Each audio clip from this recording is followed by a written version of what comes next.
Hello everyone, welcome back in our channel. दोस्तों, आप सभी का स्वागत है। मैं हूं कपिल। तो प्यारे बच्चों, आज हम इस वीडियो में देखेंगे यूपी प्लस मैथ का जो 18 फरवरी को सेकंड शिफ्ट में जो आपका एग्जाम हुआ है, उसमें मैथ के क्वेश्चन जो पूछे गए थे उनका प्रॉपर सॉल्यूशन आज हम आपको प्रोवाइड कराएंगे। जैसे आप सभी लोगों को पता है, पहले से ही सुनने में ये आ रहा है जो पेपर था वो आपका आउट हो चुका है। सबसे पहली बात ये ना बहुत गलत हुआ है, ठीक ना। पेपर आउट होने नहीं चाहिए। इतनी दूर से बच्चे ट्रैवल करके आते हैं, सारी प्रॉब्लम आती है इधर उधर से जाने में। जिन्होंने तैयारी की है, क्या पता आगे इस तरीके से तैयारी ना कर पाएँ। तो ये बहुत बड़ा इश्यू है, गवर्नमेंट को इसको सबसे पहले सॉल्व करना होगा। ओके, तो चलिए बात करते हैं अपने आंसर शीट की, ठीक है ना। तो मैथ के क्वेश्चन थे, किस तरीके से आपके पूछे गए हैं, और जहाँ तक आप देखने को मिलेगा आपको री एग्ज़ाम ज़रूर होगा। ओके, तो देख लीजिए किस तरीके का लेवल रहा है और सॉल्यूशन जो बच्चे टिक करके आए हैं। अब ये कहेंगे बाद में, जब तक कि ऑफिशियल नोटिस नहीं आ जाता है पेपर आउट हुआ है या फिर नहीं। ओके, तो नाउ क्वेश्चन नंबर पहला बोला गया था 7 की पावर 7 को जब आप डिवाइड करोगे 4 से, तो आपको जो रिमाइंडर है वो आपका क्या आएगा। तो सबसे पहले इसको हमने ब्रेक कर लिया। 7 की पावर 2 की पावर 3, ये 6 हो चुका। एक 7 को मैंने यहाँ लिख दिया, ठीक है। 7 की पावर 2 49 होता है। 49 को जब हम 4 से डिवाइड करेंगे तो रिमाइंडर यहाँ से 1 आएगा। तो इस केस में ये वाला पार्ट इंक्लूड नहीं होगा। अब फिर क्या करेंगे, हम 7/4 को लेके चलेंगे। 7/4 को जब हम 4 से डिवाइड करेंगे तो इक्वल्स टू आपका 3 आएगा। मैंने रिमाइंडर थ्योरम पे भी एक सेपरेट आपका वीडियो बना रखा है, अगर आपको डाउट है तो प्लीज़ आप जाके उसको देख सकते हो। तो चलिए बात करते हैं अपने क्वेश्चन नंबर 2 की। तो क्वेश्चन नंबर 2 आपका ये रहा। तो क्वेश्चन नंबर 2 में देखो, बोर्डो मास से रिलेटेड चारों शिफ्टों में आपसे क्वेश्चन पूछे गए हैं। तो ये क्वेश्चन पूछा गया था 15 + 21 मल्टीप्लाई ब्रैकेट √9 - 2 + 5 डिवाइडेड बाई 2। तो फर्स्ट ऑफ ऑल सबसे पहले हम ब्रैकेट को सॉल्व करते हैं। √9 3 हो गया, माइनस का 2 ऐसे ही रहने दिए, प्लस का 5 बाकी एज इट इज जो चल रहा है। तो सबसे पहले ब्रैकेट हम सॉल्व करेंगे तो 3 - 2 1 होता है, 1 और 5 आपका 6 हो गया डिवाइडेड बाई 2। अब यहाँ से हम डिवाइड को सॉल्व करेंगे तो 2 3 जा 6, 21 सेम आ गया, प्लस का 15 मल्टीप्लाई 21 का 3 के साथ किया तो यू विल गेट 63। 15 + 63 आपका होता है 78। जो भी आपका 78 वाला वहाँ पे ऑप्शन होगा वो आपका सही हो जाएगा, ठीक है ना। तो बात करते हैं अब थर्ड क्वेश्चन की। आप मिला लीजिएगा, आपके जहाँ भी आपके क्वेश्चन दे रखे हैं पेपर में वो अपना टिक कर लीजिएगा। तो देखिए डेसिमल से चारों शिफ्टों में क्वेश्चन पूछे गए, सिंपल सी कैलकुलेशन रही है। तो सबसे पहले यहाँ पे मैंने क्या कर रखा है, जो पॉजिटिव वाले टर्म थे उनको ऐड कर लिया। 32.0074 आपको रिजल्ट मिलेगा, माइनस फिर माइनस माइनस वाले दोनों ऐड कर लिए, 12.58 रहेगा। फिर इन दोनों को जब आप माइनस करोगे तो यू विल गेट 17.4274। आपका जो भी ऑप्शन होगा वो आपका एकदम सही हो जाएगा, ठीक है ना। तो नाउ बात करते हैं एचसीएफ एलसीएम की। एचसीएफ एलसीएम का भी ये अच्छा क्वेश्चन पूछा गया। एचसीएफ दे रखा है 11, एलसीएम आपका दे रखा है 609। फर्स्ट नंबर आपको 77 दे रखा है, सेकंड नंबर आपसे पूछा गया। तो फॉर्मूला आप सभी लोगों को पता ही है, first number into second number equals to होता है HCF into LCM. First number x हो गया, सेकंड हमने एक्स मान लिया, एचसीएफ 11 है, एलसीएम 609 है। तो 77 का डिवाइड कर दिया 11 से, ये जो आपका 77 आपका 7 टाइम कट होगा, तो 609/7। सुनाओ, वी विल गेट 87। जो भी ऑप्शन आपका 87 वाला सही होगा वो आपका करेक्ट हो जाएगा। तो चलिए बढ़ते हैं आगे नेक्स्ट क्वेश्चन की तरफ। तो ये रहा आपका क्वेश्चन नंबर 5। तो बोला गया है क्वेश्चन में कुछ इस तरीके से था, अभय, वीना और चंदन दिव्या थे। उनका रेशियो दे रखा है 5:4 और 3 का, ठीक है ना। और क्वेश्चन में बोला गया है जो चंदन है दिव्या से 500 रुपये ज़्यादा मिलते हैं उसे, ठीक है ना। 500 रुपये अधिक है, 500 अधिक है, ऐसा बोला गया है। ओके, तो चंदन का जो रेशियो हमारा 4x है, दिव्या का कितना 3x है। चंदन दिव्या से कितना ज़्यादा है 500, ठीक है। तो यहाँ से जो x का वैल्यू 500 आ गया। आपसे पूछा गया वीना का कितना होगा, वीना का जो रेशियो वो 2x बन रहा है, तो 2x इजिकल टू हो जाएगा 2 × 500। दैट मीन्स हम कह सकते हैं जो वीना की जो यहाँ पे वैल्यू रही होगी वो 1000 आपका हो जाएगा। 1000 वाला ऑप्शन एकदम सही है। इससे पहले सिर्फ 1 2 3 के भी आपको सॉल्यूशन प्रोवाइड करा दिए गए हैं, और साथ साथ हमने आपको प्रैक्टिस सेट भी प्रोवाइड कराए थे। उसमें जो देखो हमने प्रैक्टिस सेट में क्वेश्चन डाले हुए थे, ज़्यादातर आपको देखने को मिले हैं। ओके, तो ना बात करते हैं क्वेश्चन नंबर 6 की। ये ज़्यादा लेवल हार्ड नहीं रहा है, एकदम मॉडरेट सा ही है, मिडिल का ही हम इसको पेपर बोल सकते हैं। ज़्यादा टफ ना ज़्यादा हार्ड आपका रहा है, सारे ही बच्चे अच्छी तरीके से करके आए होंगे। ओके, तो ना बोला गया है कोई भी एक विक्रेता है, 6 किलो को 10 रुपये में खरीद के लाता है। ओके, फिर वो क्या करता है, 4 किलो को 6 के हिसाब से बेच देता है। और आपसे पूछा गया, आपको बताना है इस केस में उसे लाभ हो रहा है या फिर प्रॉफिट हो रहा है। लाभ प्रॉफिट हो रहा है तो उनका परसेंटेज क्या होगा वो आपको बताना था। जब कभी भी इस तरीके से क्वेश्चन आता है तो हम क्या करते हैं, पहले नंबर ऑफ आर्टिकल्स को सेम बनाते हैं। यहाँ पे 6 खरीद के लाया था, 4 के हिसाब से बिक रहा है, तो 6 और 4 का जो एलसीएम होगा वो 12 होगा।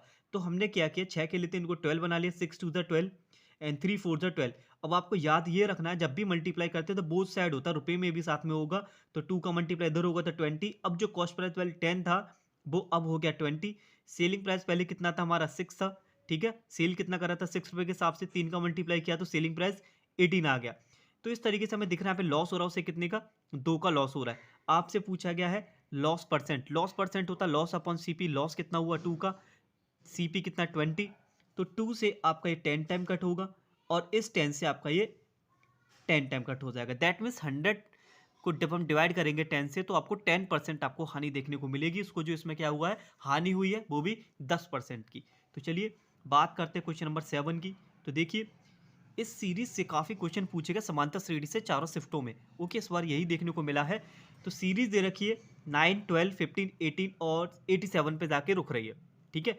तो सीरीज का जो लास्ट टर्म है वो 87 हो गया, पहला टर्म क्या है 9 और इनके बीच का जो डिफरेंस है वो कितना है 3। तो आपसे पूछा गया इस सीरीज में इनके बीच में कितने नंबर आपके आ रहे हैं। तो फॉर्मूला होता है टर्म्स निकालने का, L equals to A plus N minus one into D. Last time ये आ गया ए 9, ये ए वही की जगह 9 रख दिया, डी कितना है 3। सॉल्व करने के बाद आपको एन मिलेगा 27। 27 आपको ऑप्शन में भी होगा लेकिन आपको 27 पे टिक नहीं करना है, जल्दबाजी में थोड़ी सी मिस्टेक आपसे हो सकती है। तो ये जो एन है वो आपके सारे टर्म निकल के आए 9 से लेके 87 के, बट इनके बीच के टर्म आपसे पूछे गए। दैट मीन्स ना तो आपको 87 को इंक्लूड करना है उसमें और ना ही आपको 9 को इंक्लूड करना था। दैट मीन्स तो टोटल जो टर्म थे 27 में से 2 को माइनस करना है, सो यू विल गेट 25 वाला जो भी ऑप्शन होगा आपका वो सही हो जाएगा, ठीक है। तो चलिए बढ़ते हैं नेक्स्ट क्वेश्चन की तरफ। तो ये रहा आपका क्वेश्चन नंबर 8। बोला गया है दो वर्ग थे, दोनों का परिमाप था, एक का दे रखा था 52, दूसरे का 20 था, ठीक है 20 था। थर्ड का परिमाप आपसे पूछा गया, ठीक है ना। परिमाप यानी कि पेरीमीटर हम तभी निकाल सकते हैं जब हमारे पास मेजरमेंट आ जाए, बट इनके लिए एक रिलेशन दे रखा था, जो थर्ड वाला जो भी आपका वर्ग रहेगा उसका जो क्षेत्रफल है इन दोनों के डिफरेंस के बराबर है, ठीक है। तो पहले का पेरीमीटर कितना था 52, तो पहले की जो साइड है 4 से डिवाइड करके 13 आ गई, ऐसी दूसरे वाले की 4 से डिवाइड करके हमारी जो साइड है इसके लिए 5 आ गई, ठीक है। तो एरिया का जो फॉर्मूला होता है वो साइड का स्क्वायर होता है, थर्ड वाला जो वर्ग है उसका जो एरिया है इन दोनों के डिफरेंस के बराबर है। तो पहले की जो भुजा है वो 13 आ गई, 13 का स्क्वायर 169, सेकंड वाले की जो साइड है यानी कि भुजा है वो आपकी 5 है, दैट मीन्स 25 169 को 25 से माइनस करेंगे तो आपको मिलेगा 144। तो ये हो गया थर्ड साइड यहाँ से निकल आएगी तो एस आ गया 14। तो थर्ड जो भी वर्ग है उसकी जो साइड है वो आपकी आ गई 12। तो थर्ड जो वर्ग है आपका, थर्ड जो स्क्वायर है उसका आपसे परिमाप यानी कि पेरीमीटर पूछा गया है। तो परिमाप का जो फॉर्मूला होता है 4 इंटू साइड होता है, 4 मल्टीप्लाई 12 दैट मीन्स 48 सेंटीमीटर वाला जो भी ऑप्शन है वो आपका सही हो जाएगा। देख लीजिएगा अपने पेपर के अकॉर्डिंग, सीरीज के अकॉर्डिंग। तो क्वेश्चन नंबर 9 आपका ये रहा, क्वेश्चन नंबर 10 आपका ये रहा, ठीक है। तो क्वेश्चन नंबर 9 और 10 तो बोला गया है 30 आदमी वहां पे बात कही गई, 30 आदमी और 16 दिनों के लिए कुछ वहां पे काम करते हैं, ठीक है ना। फिर क्या होता है 6 दिनों बाद वहां पे 15 लोग और आ जाते हैं, तो फिर बताना बचा हुआ जो काम है वो कितने दिनों में जल्दी से हो जाएगा, ठीक है। तो पहले लोग कितने थे 30 थे, दिन कितने बोले गए थे 16 दिन तक काम करते, बट क्या होता है 6 दिन तक जैसे ही काम करते हैं यानी कि 6 दिनों तक तो काम किया था, बचा हुआ दिन कितना रह गया 10, ठीक है। अब क्या हुआ 15 आदमी यहाँ पे आके और जुड़ के, पहले 30 था 45 हो चुके, तो अब ये जो काम है और जल्दी से खत्म हो जाएगा, ठीक है ना। तो अब यहाँ से एक चीज समझ में आ रही है, नंबर ऑफ पीपल बढ़ रहे हैं, टाइम हमारा कम हो रहा है। जब भी हमारा रिवर्स में जब चल रहे होते हैं एरो, इसका मतलब होता है जो इनवर्सली प्रोपोर्शनल है ये।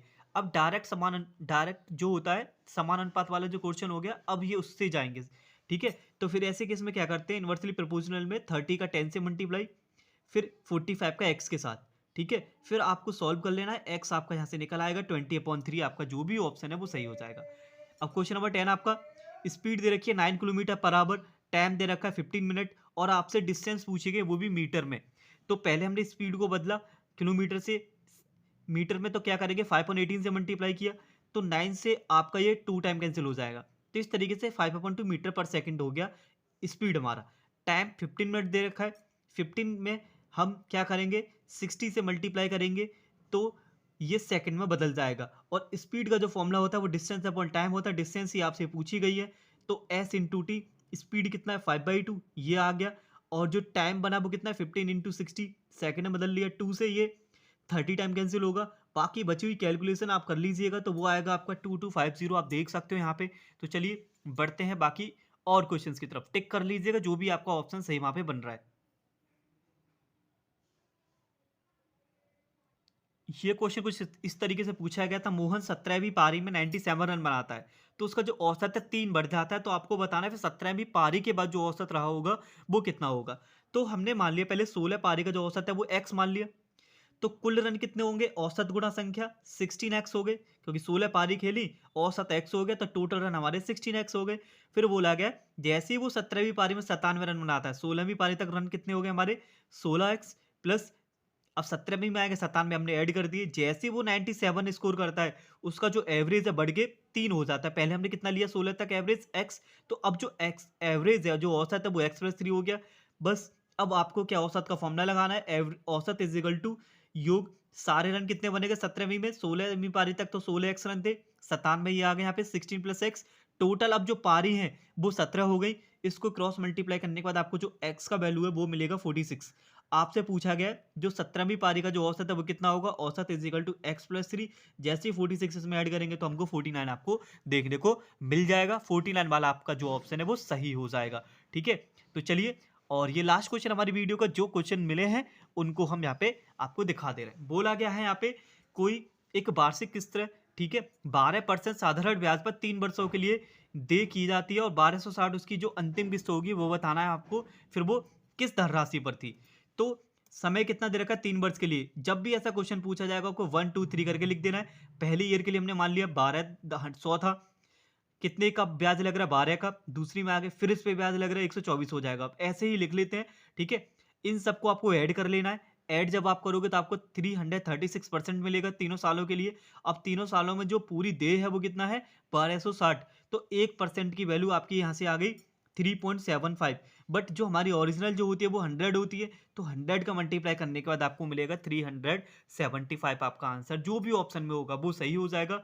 उम्मीद है आपको जो हमने सॉल्यूशन प्रोवाइड किया है कराया है वो आपको समझ आ गया होगा। ओके, कुछ डीआई के क्वेश्चन रह गए हैं, जितने में मिले हमने आपको प्रोवाइड करा दिए। उम्मीद है आप सभी लोग अच्छी तरीके से पेपर हुआ होगा। तो चलिए मिलते हैं अपनी वीडियो अगली वीडियो में, तब तक के लिए धन्यवाद, take care and wait for the next video.